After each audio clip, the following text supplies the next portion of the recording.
Hello everybody, this is Brand. Welcome to Game 2 of this Best of 5 series in the MSL between Forgg and Stork.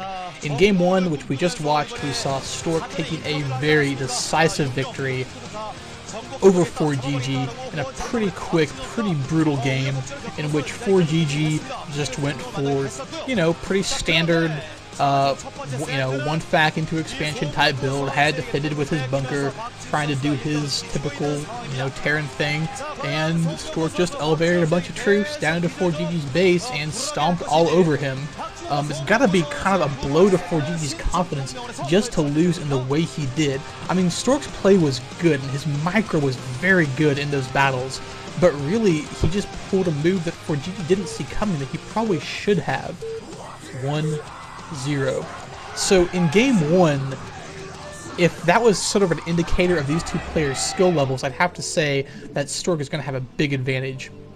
And here we have Stork spawning at the upper left, the purple Protoss, which means we are going to have Forgg, the Terran player, in the lower left. He is going to be the red Terran there in the lower left. So this map is actually Neo Harmony, and good news for Forgg, Neo Harmony is a Terran favored map versus Protoss. It's not horribly imbalanced, but the Terran player does have an advantage on Neo Harmony. It's a good map for them.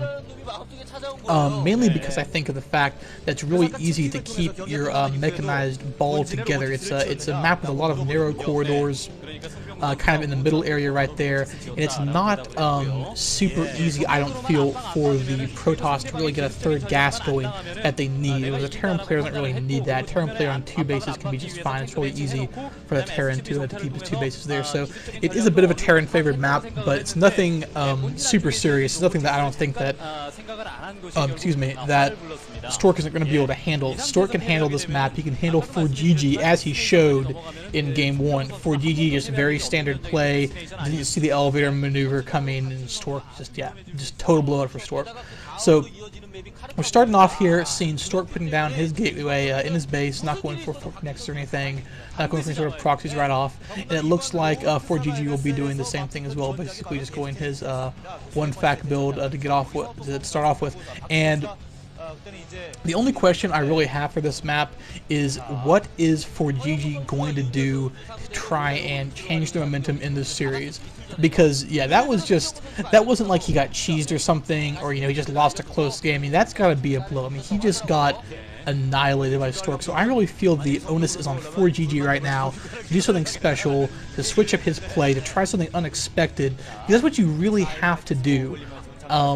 Creative play is often just their way of saying bad play when we're referring to players who are pretty much their only claim to fame is that they're creative and they just lose a bunch of games, but they do it in cool ways. Like, they lose games with units that no one would ever expect, and that's why they lose.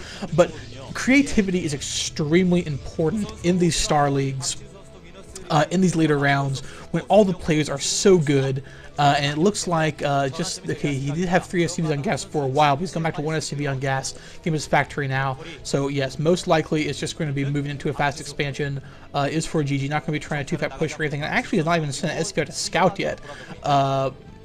Stork has already scouted unsuccessfully the upper right. He's going to actually scout Forgg last, but Forgg has not even tried to scout yet. And the thing about creativity is that it really is, I believe, undervalued in these big matchups. You can't play standard. I really believe that you cannot play just a completely standard game and expect to win against someone who is as good or better than you, or maybe just ever so slightly even worse than you, because you really have to try and throw wrinkles in there to try and get the other player off their game if you expect to win these series. And that's what we see the great players doing when it's showtime, when it's go time. And that was one of the criticisms of Stork, is that he always played too standard. He played too defensive when he got into these later rounds. And when we saw him take his title last year, he showed some incredibly ballsy, incredibly innovative play in taking that title, especially against Best in their Best of 5 series. And there we see right there Stork with a very good play, blocking his ramp with a Zella, a Dragoon there to support, taking out the SCV before Forgg can get a scout. So Forgg still has no idea what's going on in Stork's base, which is bad news for him, because that means that he's going to have to play defensively now. He's getting his second command center right now. Bonus command center going to float down there to his natural, but he has no idea if Stork is going for fast Reavers, fast DTs, or as the case happens to be, 2-gate with range. So he's going to have to play against everything, I believe. Of course, he could just assume that Stork is just going to go for this early pressure and just focus on his factory units, but I believe he's going to be forced to put down some turrets, whatever, which is going to be completely ineffective against this ground push coming up from Stork. So yeah, Stork has shown the capacity for some brilliant play, and I have not seen that yet from Forgg. Forgg plays a good standard game. He prepares for his opponents well. You know, he's a good player, a very good player, but he's going to have to do something out of the ordinary, I believe, to be able to compete with Stork. And Stork is not going for any kind of a tech build, it looks like at this point, just going for these early Dragoons with range. But we see that Forgg is prepared for that with the early Vulture Mines there, which are pretty much going to stop these Dragoons for sure, although very good micro, I have to say, from Stork, but these forces there are going to kind of drive back these Dragoons for the time being. Oh, nice mine drag, killing 3 Marines there with that mine, so I could have spoken too soon.